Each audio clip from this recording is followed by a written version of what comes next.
Josh Antis. I'm with California Coast Credit Union, and we're glad you could join us today to talk about cybersecurity. But before we get started, just a few housekeeping items.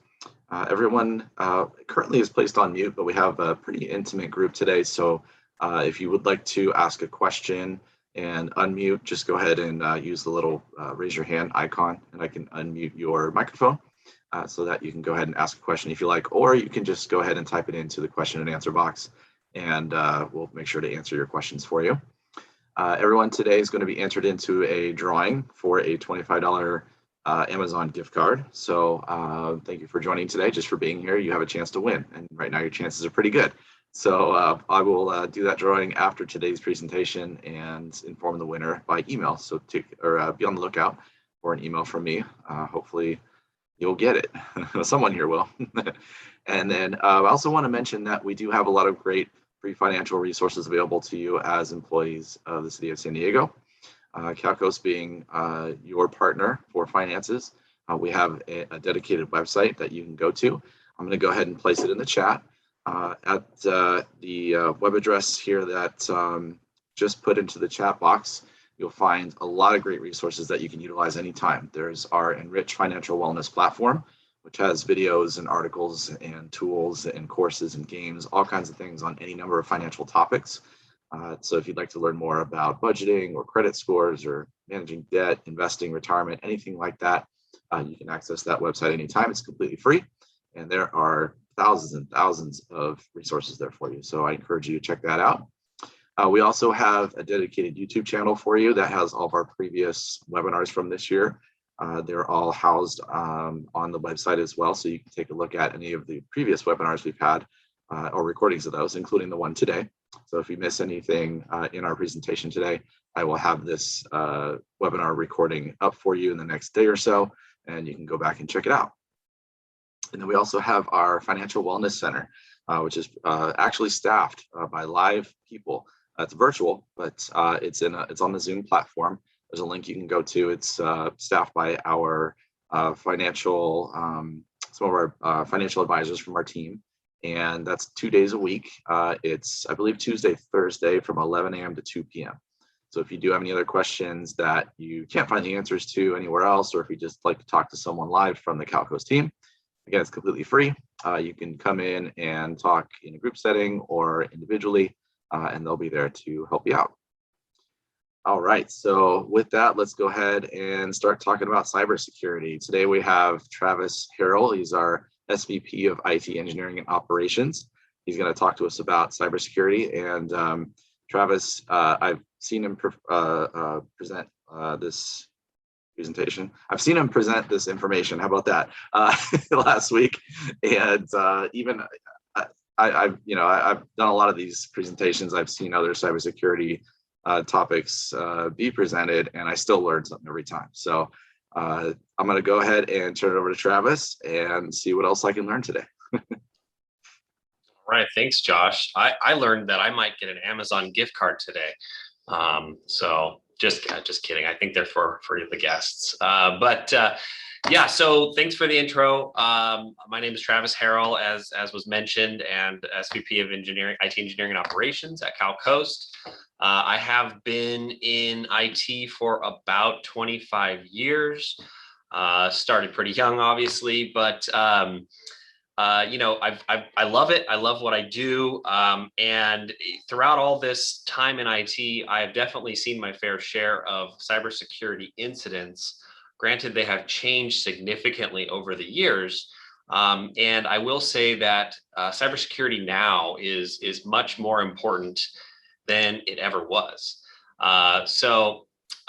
Today we're going to discuss a couple of unfortunately alarming statistics, but at the same time, I hope to arm you with some tips that will help keep you safe. So let's go ahead and get started. All right, first of all, financial institutions like CalCoast, what do we think about when we think about security? Maybe I'm old school, but I think about things like the Brinks truck. I think about vaults filled with gold, because of course we've got tons of gold these days. And that's really all you needed to protect the valuables of in a bank or credit union at one point in time.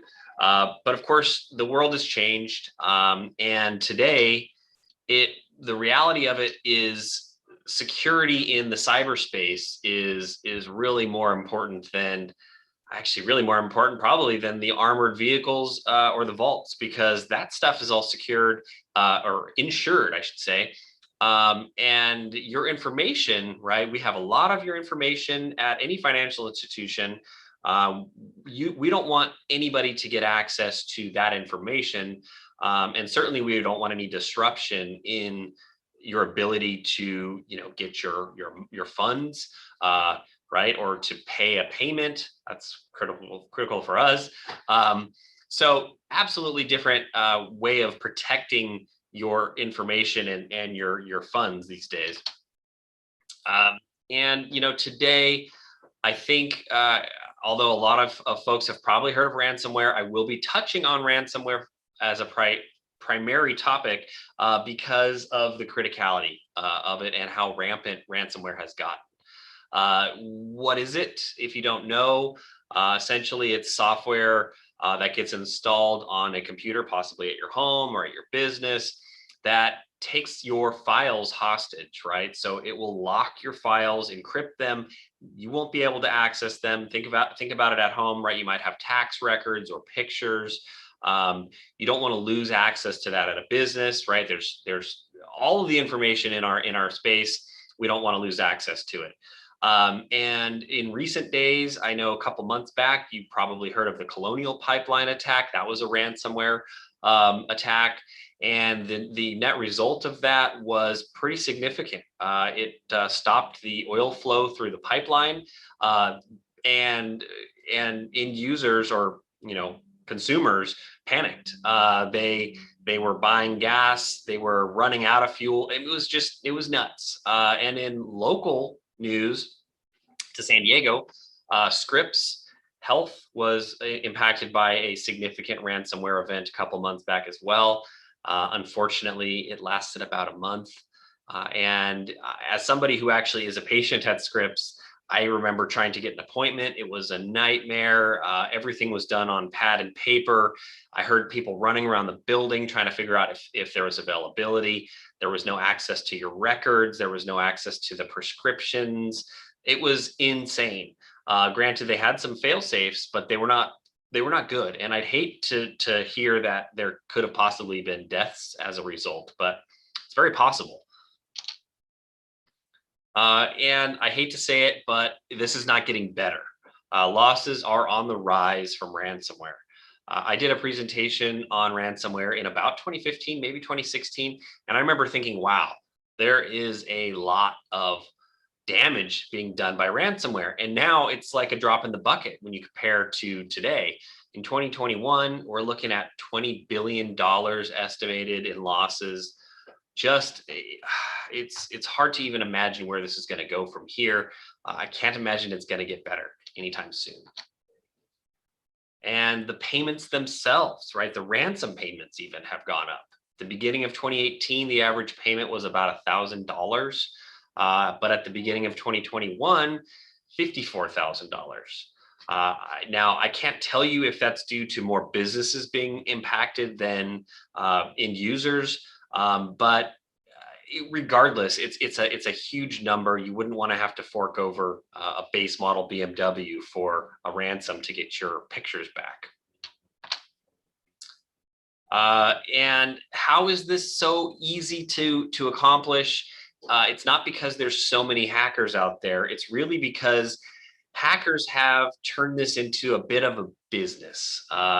And it's a kind of a legitimate seeming business, an organization, you would say. They're utilizing ransomware as a service, which is very similar to software as a service. Think about it like that, right? You might pay a monthly fee for a particular piece of software that you want to use. You don't actually own it. You don't even know how to install it necessarily. But ransomware as a service is similar. You can actually go onto the dark web, find the resources fairly easily, make a payment, and they can help you along the way to get that attack accomplished. And I hate to say that they have great support, but they do. They've got great support for both the attacker, right? They will help you get this all set up, and also the victim. Because if you can imagine getting your grandmother to understand how to purchase a Bitcoin to make a ransom payment, that's not an easy task. But they've got a support team that's dedicated to helping your grandmother do that, unfortunately. And I've actually heard from some victims that they were very nice. They were very courteous in this process, and of course they were, because they want your money. But nonetheless, this is why it's so prevalent. Is there actually anything you can do to keep yourself safe?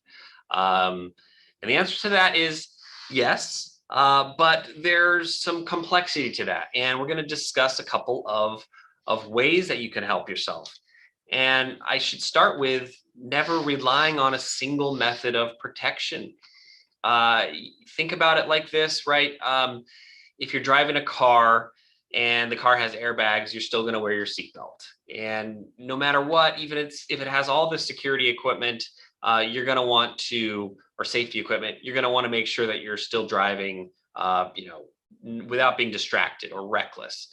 And it's the same kind of thing here. With all those extra tiers of protection, you're going to prevent someone from getting through. If they get through one, fine, but good luck getting through all of these. Okay, so this is you, the viewer of this, are the most important element of the security of your data, and you're also the biggest risk, to be honest, unfortunately. So think about it like technology can only prevent so much, but if you were to give somebody your password, well, good luck, right? They know it. So to prevent this, you want to be educated on these topics. At Cal Coast, we do things like have regular required training for all of our employees to teach them about these threats, primarily phishing and vishing. And if you don't know what those are, I'd be surprised by now, but really phishing is where someone is trying to impersonate someone else and trick you into maybe clicking a link or providing information. And vishing is where this is done by voice, so over the phone. And I will admit that vishing is one of the hardest to combat at this time because people aren't really expecting it. I think people have gotten used to kind of being a little, apprehensive about clicking on those links in an email, but they don't expect someone to call them and say, "Hey, I'm calling from the help desk.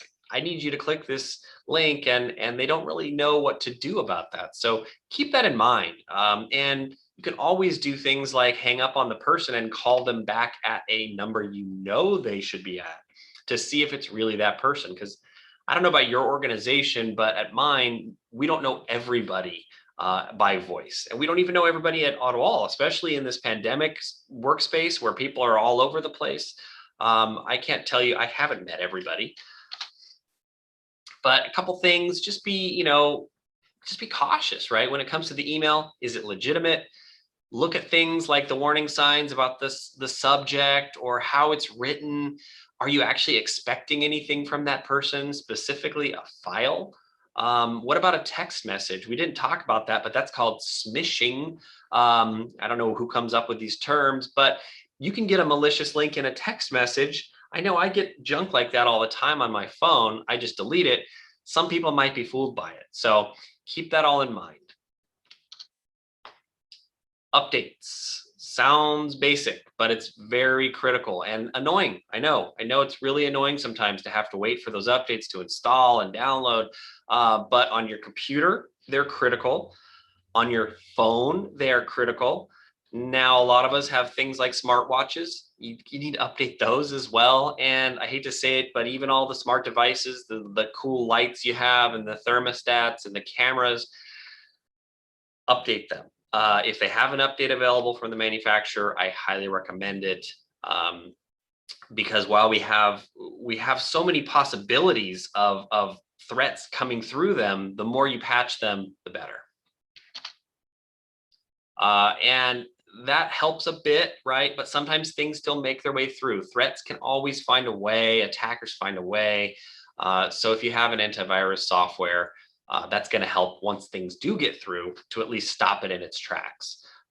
Most modern computers, like Windows computers specifically, do have a built-in antivirus that I honestly think is pretty good, but it's only as good as the updates it has. So make sure it's updated. You can also purchase additional antivirus software. They're not always better, but they certainly sometimes, they have things that features that you may like better, or maybe they will support your whole network at home or at your company.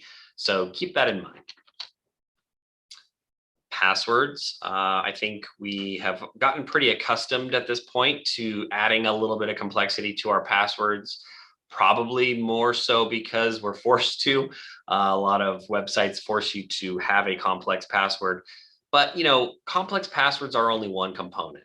You do want to make sure that you don't reuse those passwords among various services. So Netflix and Hulu, if you have the same password and one of those is breached, you should probably assume that both of them have been breached and change those passwords. So, you can use a password management tool, and I don't think that that's necessarily a bad idea to have a storage medium for all of your complex passwords. Of course, there's downsides, right? If somebody gets access to that password tool, then they might have access to all your passwords. So of course, you're going to want to have that tool is going to want to have a very strong password, but most importantly, you're going to want to have what we're going to talk about next, MFA. So multi-factor authentication is what MFA stands for. It is pretty easy to enable on a lot of online services. Some even force it, right? You may have noticed that your credit union or your bank or various other places require it. But essentially, that's where it's kind of going to stop a lot of attackers from even ever getting through, even if they have your password. Because if MFA is enabled on a secure device of yours, even if attacker gets in to that account and they try logging in, you're going to get a notification on your device that says, hey, is this you? I would say no if it wasn't you. And then they wouldn't be able to get in. And then, of course, you're going to want to go through the next phase of changing your passwords to make sure they can't get in at all. But if you can imagine, on your password management tool that we talked about before, if you enable MFA, you're in a much better place for preventing attackers from getting into that. Nothing's perfect though, right? There are attackers that have found their ways in through MFA, but we got to do the best we can do. Being aware of what you put on the internet is also pretty important. It's pretty easy these days to find your information online. I can Google search and find most people's address or sometimes their birth date. And if you can reduce what you put on there, that's going to help at least a little bit. All right. So if you avoid putting some of that identifiable information on things like Facebook, then it's going to help, right? So let's say you're going on vacation and you post all about it on your Facebook page that you're going on vacation. Well, if your Facebook page does not have the security in place, or maybe you haven't locked it down enough, you could have the public with access to see that you're going on vacation, and they might know where you live. So, you can imagine where that could go. You don't want your house robbed because you posted about it on the internet. Sanity. Let's try to keep some in this day and age, right? If it sounds too good to be true, I think your mom told you this before, it's probably too good to be true. You're likely not going to get a free trip to Hawaii for clicking on this link.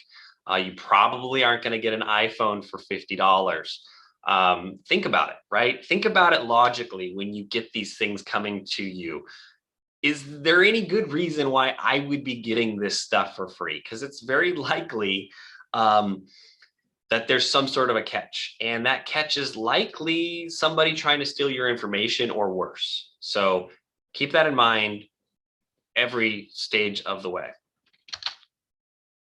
All right, we talked about patches and updates, but your mobile device is more than just a phone, right? It is a computer that you're carrying with you every day that has a lot of your information in it, or at least accessible to it. So always use a PIN or a lock code, something to lock that device. Generally, the devices are encrypted, so if somebody was to get access to it, they probably can't get into it. But nonetheless, if it is lost or stolen, make an attempt to wipe it. If you have an Apple or an Android, this process is fairly easy. You can actually go into the portal on their website and click, find my iPhone or find my Android and wipe it from there. I don't know that you want to take the chance of tracking it and going all vigilante on whoever stole it. That's probably not the smartest choice. Best just to wipe it so that they don't have access to it. Public Wi-Fi is the last tip here. I hate having to, give people this advice because I really do like the notion of public Wi-Fi, and I can admit that I use it sometimes. But you don't really know how secure that network is. You don't really know who's on it. You just don't know. So if you can avoid using it, right, maybe you have tethering plan on your phone and you can connect that to your laptop. That's going to be a much more secure method of accessing, the internet from your laptop.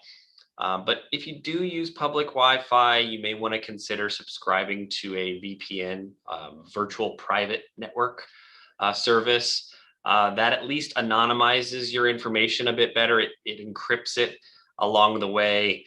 So while you still may be, able to be attacked, your data is possibly a little bit more secure. They might not know what you're doing. And again, you can't avoid it everywhere you go. Sometimes we need to use it, and just be cautious where you do, and again, use the sanity along the way. And I wanted to keep this short and sweet, so that's really it on the tips for today. If anybody has any questions, feel free to speak up here or put them in the chat, and I'll pass it over to Josh. All right, thank you so much, Travis. A lot of information to kind of process, but again, yeah, it was not too much, right? Nice and short and sweet. Appreciate that. But yeah, if you have any questions right now, please feel free to ask. Again, we can unmute your microphone if you'd like to ask verbally, or just include any questions you have in the chat or the question and answer box. And I'll give everyone a minute to kind of formulate their questions if they do have any. But in the meantime, I just want to again mention that we do have a dedicated website that has all kinds of tools and resources, including information on cybersecurity. I put the links in the chat box. It's a website dedicated to City of San Diego employees, so it's just for you. So please be sure to visit that site anytime, and you can access all that information. It's all free. All right, so we do have one question. What are some of the safer, affordable VPNs available? Oh, that's a good question. I haven't been on top of what's most recent on the affordable VPN services. I can probably get that information to you, but I don't know off the top of my head right now. I would definitely recommend looking at the VPN risk report from possibly Palo Alto Networks. And also, I have also seen on CNET, they have a best VPN service rating that they go through every year to really kind of give you the pros and cons of the services. I'm not personally using one at this point in time. So when I was using them more often, I was a little more, up on them. I do tend to just use my mobile device. But again, yeah, I would say probably use the CNET review and see what it is, because they do change over time, the services and the service offerings. All right. This is an interesting question. I haven't heard of this. I once received a voicemail that sounded exactly like my son. Have you heard of such a thing? That's a little scary. Sounds like a prank. No. Wow. I've not heard of that specifically, but it doesn't surprise me that it's possible. there are a lot of deep fake issues kind of on this on the way right now. And now deep fakes are commonly used for faking possibly the video of someone, but also audio is possible. As you get little bits of recording. So this session here, right, this is going to be on the internet. People know a lot of the words that I've spoken and how I say them. A deep fake can take this all together and create basically the ability for someone to mimic my voice very easily at this point. In fact, I might have enough video here if I change angles that somebody could spoof my video. But yeah, I haven't heard of that specifically being done to consumers or personal users for in voicemails, where hopefully they didn't trick you into anything.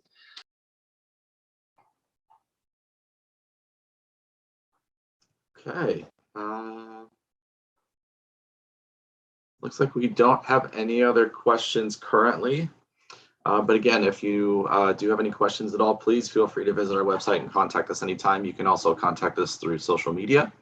You can go to our Facebook or our Instagram. We are very responsive. So if you ever have any questions or think that you're a victim of fraud, anything like that, we can help you out. Otherwise, it says Linda noted it's no TX, no text, maybe. I'm not quite sure what Linda's referring to, but anyway, sorry about that, Linda. All right, so again, thank you everyone for joining us today. I will notify the winner once they are selected of the gift card for today's session. Keep an eye out in your email. Also look for our next session coming up. We do have monthly webinars, so we'll have a session next month, and you should receive an email for that as well. But until then, thank you again for joining us, and we'll see you next time.